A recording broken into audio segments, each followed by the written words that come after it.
በስመ አብ ወወልድ ወመንፈስ ቅዱስ አሐዱ አምላክ አሜን። በመላው ዓለም የምትኖሩ የልዑል እግዚአብሔር ቤተሰቦች በመድኃኔዓለም ስም በድንግል ማርያም ኃይል እና ጸጋ እንደምን ዋላችሁ?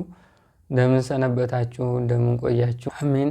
ኃያሉ አምላካችን መድኃኔዓለም ዛሬም ዘወትርም ሁልጊዜም ቢሆን ስሙ የከበረና የተመሰገነ ይሁን። አሜን። ዛሬ የምንማማርበት ርዕሳችን የስስት መንፈስ ውጊያዎቹና መፍትሄዎቹ በሚል ይሆናል። መድኃኔዓለም አምላካችን በቸርነቱ ሚስጥሩን፣ እውቀቱን፣ ጥበቡን ለሁላችን ያድለን። አሜን። ወደ ትምህርታችን ከመሄዳችን በፊት እንደሚታወቀው የበረከት ንቅናቄዎች እያደረግን ነው። ታኅሳስ ገብርኤል ደርሷል። ለቅዱስ ገብርኤል ወንጀላ ቅዱስ ገብርኤል የሚባል ደብር ገጠር ላይ ያለ ቤተ ክርስቲያን መንበር እንገዛለን ለታኅሳስ ብለናል። የብረት መንበር ነው። 200 ሺህ ብር ይፈጃል። ከዛ በተጨማሪ ለቅዱስ ሚካኤል አልባሳት አለ አዘናል፣ እየተሰራ ነው። ወደ 150 ሺህ ነው የሚፈጀው። ይሄም የቅድስት አርሴማን ቤት አለ። እንግዲህ በቅዱስ ገብርኤልም በቅድስት አርሴማም በመልአኩ በቅዱስ ሚካኤልም እናንተ ለፈቀዳችሁት የበረከቱ ተካፋይ እንድትሆኑ ከአሁኑ ጀምረን ያው ጥሪያችንን እናቀርባለን። መድኃኔዓለም በቸርነቱ ሁላችንም ያግዘን። አሜን። ወደ ትምህርታችን ከመሄዳችን ስንመለስ የስስት መንፈስ ውጊያውና መፍትሄው ነው የምናየው። አንዳንድ ባህሪያቶች የሰው ልጆች የሚለምዷቸዋል። አሁን አንዳንድ ሰው ዝም ብሎ እንዲሁ በተፈጥሮ ስስታም አይነት ሰው አለ። አንዳንድ ሰው ደግሞ ግንፍልተኛና ጠብጠብ የሚለው ሰው አለ። አንዳንዱ ሌብነትና ካልሰረቀ እጁን የሚበላው አለ። አንዳንዱ ደግሞ የዝሙትና የርኩሰት ጨዋታዎች የሚያስደስቱት ከዛ ውጭ ከሆኑ ደግሞ የማይወድ አለ። አንዳንዱ በሱስና በመጠጥ ጥላ ስር ሆኖ እድሜውን የሚጨርስ አለ። ይሄ ሁሉ የእኛና የሰውኛ ቃና ያልሆኑ የሰውኛ ቃና የሌላቸው ባህሪያቶቻችን በሙሉ ከክፉ መንፈስ የምንለምዳቸውና ክፉ መንፈስ ከሰውነታችን ጋር ያዛመዳቸው እንደ መሽገር ተጣብቀው ያሉ ባህሪያቶች ናቸው። ሰው በተፈጥሮው ስስት መገለጫው አይደለም፣ ግን ስስታም የሆነ መንፈስ ያድርበት ሰውም ስስታም ይሆናል። ሰው በእግዚአብሔር አምሳልና በጎ የሆነ ሕሊና ተፈጥሮለት ክፋትን አያውቅም፣ ግን ክፉ የሆነ ኃይል ስላለበት ክፉ ይሆናል። ሰውኛ ያልሆኑ ባህሪያቶች እኛ ላይ ከተንጸባረቁ በሌላ ቋንቋ ክፉ መንፈስ ያስተማረን ባህሪያቶችና ጸባይ እኛ ጋር አለ ማለት ነው። የትኛውም ሰው የሆነ ኔጌቲቭ የሆነ ባህሪ ያለው የማይወደድ አይነት ጸባይ አለው። በሰው ዘንድ የሚያስነቅፈው የሚያስተቸው ማንነት አለው። ያን ዲያብሎስ በሕይወታችን ላይ የተከለው ያለማመደን ያሳደገው የተቆራኘን የልማድ ኃጢአታችን እና ይህ ስስትም አንዱ ክፉ መንፈስ ለሰው ልጆች የሚያስተምረው ባህሪ። የስስት ባህሪያቶቹ ብዙ ናቸው። በኑሮ መሳሳት፣ በሀብት መሳሳት፣ በምግብ መሳሳት፣ በመጠጥ መሳሳት፣ በገንዘብ መሳሳት፣ በልብስ በተለያዩ ቁሳቁስ መሳሳት። ስስታም የሆነ ባህሪ የኛ መለያ ይሆን። በብዛት ግን ምግብ፣ ገንዘብ፣ ሀብት ላይ ነው። መጽሐፈ መቃብያን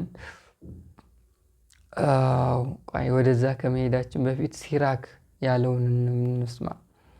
መጽሐፈ ሲራክ 41:21 ላይ በመከራው ጊዜ ባልንጀራህን ቸል አትበለው።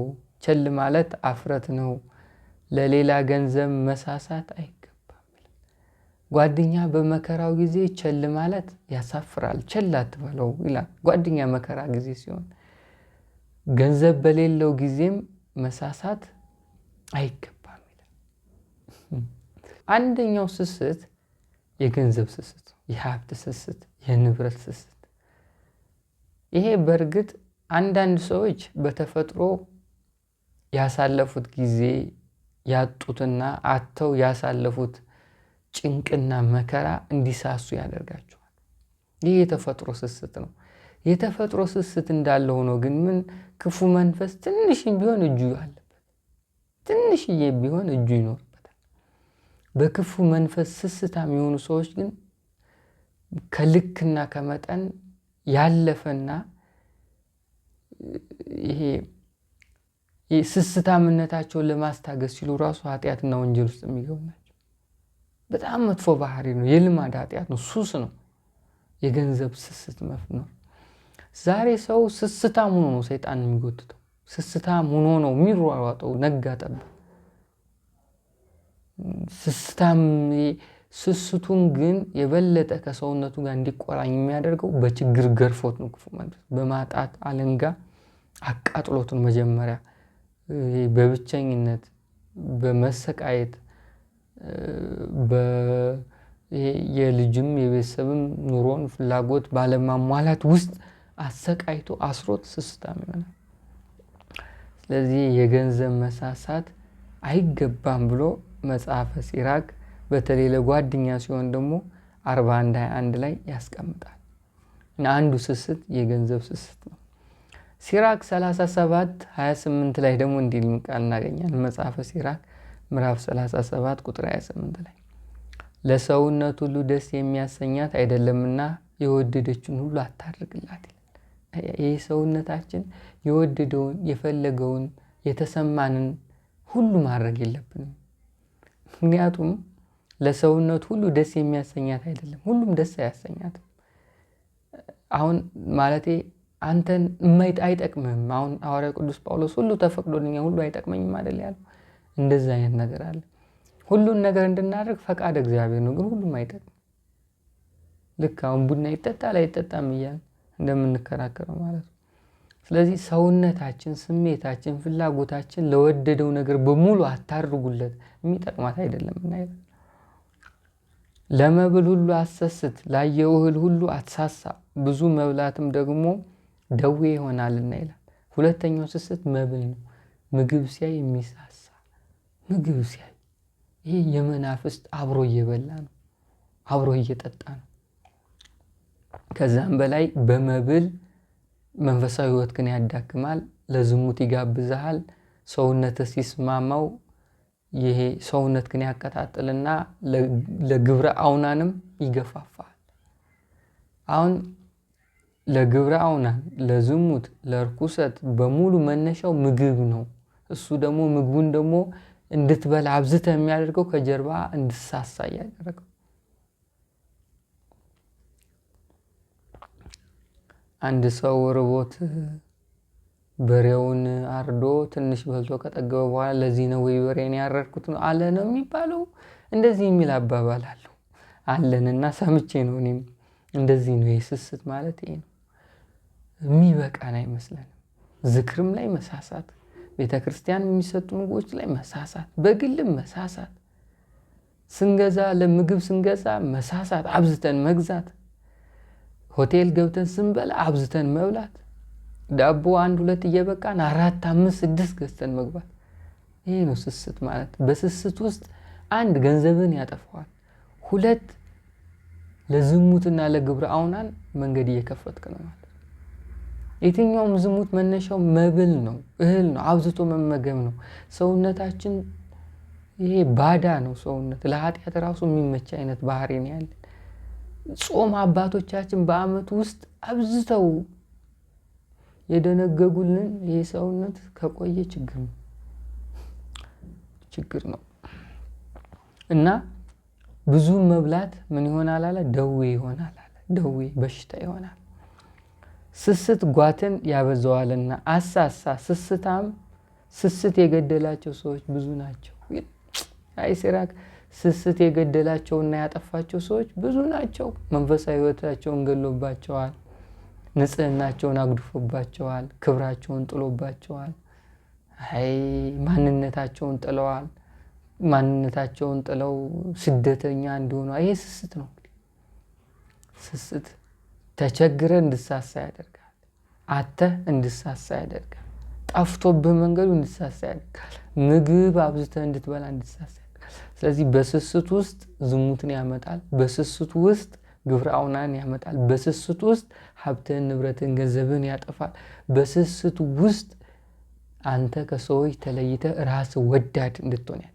ራስ ወዳድ በጣም መጥፎ፣ በእግዚአብሔር ፊት የተጠላ ጸባይ ነው። የራስ ወዳድ፣ ለራስ ብቻ የምታስብ፣ ለራስ ብቻ የምትቆረቆር፣ ለራስ ብቻ የምታቅ፣ ለራስ ብቻ የምትኖር አይነት ሰው ያደርጋል ማለት ነው።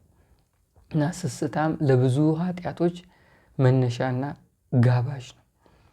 ሌላው መጽሐፈ መቃብያን 12:33 ላይ እንዲህ ይላል፣ እኔም ቸል አልኋቸው፣ ስራሽ ሁሉ ቅሚያና ኃጢአት፣ ዝሙት፣ ስስት፣ ሐሰት መናገር የሐሰት ስራ ይላል። አየ ዝሙት፣ ቅሚያ፣ ኃጢአት፣ ስስት እነዚህ የሐሰት ስራ ናቸው፣ የዲያብሎስ ስራዎች ናቸው ማለት ነው።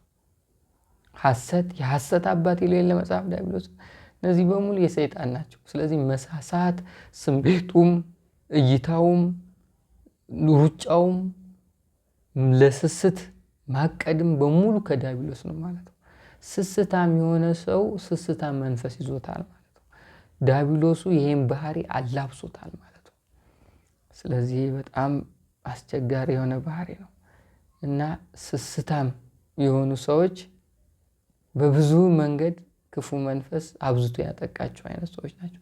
እነዚህ ሰዎች ከዚህ ባህሪ እንዴት ነው የሚወጡት የሚለው ነገር፣ አንደኛ በባህሪው ስስታም ስለሆነ የገንዘብ ስስት ውስጥ፣ የሀብት ስስት ውስጥ፣ የምግብ ስስት ውስጥ ያሉ ሰዎች በሙሉ የፈለግከውን ያህል ገንዘብ ብትሰጣቸው ያ ስሜት አይለቃቸው።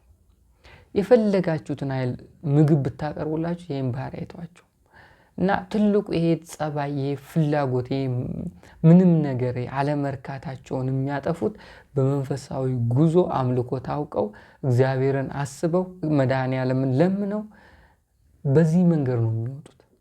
መናፍስቱን ገስጸው መናፍስቱን አስቁመውት ነው። በሌላ ቋንቋ አንዳንድ ወጣ ያሉ ባህሪያቶች ሲኖርብን ያን ባህሪ ለማስቆም መጀመሪያ መንፈሱ ስራውን ማቆም አለበት። ስራውን ሲያቆም የኛን ባህሪ ይቆማል። መንፈሱ ሲያዝ የኛ ጸባይ የሱ ባህሪ እኛ ላይ ይቆማል። መንፈሱ ስራውን ሲያቆም የሱ ማንነቶች እኛ ላይ ያቆማሉ ማለት ነው።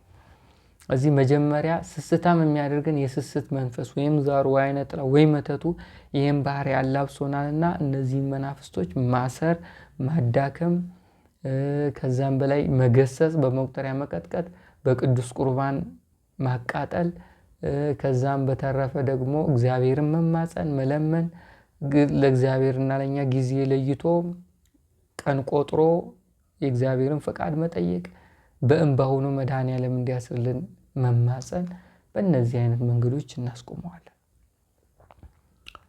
ይሄ በጣም መጥፎ የሆነ ጸባይ ነው። ምክንያቱም አንድ በሶሻል ላይፍንም ጭምር ያበላሸዋል።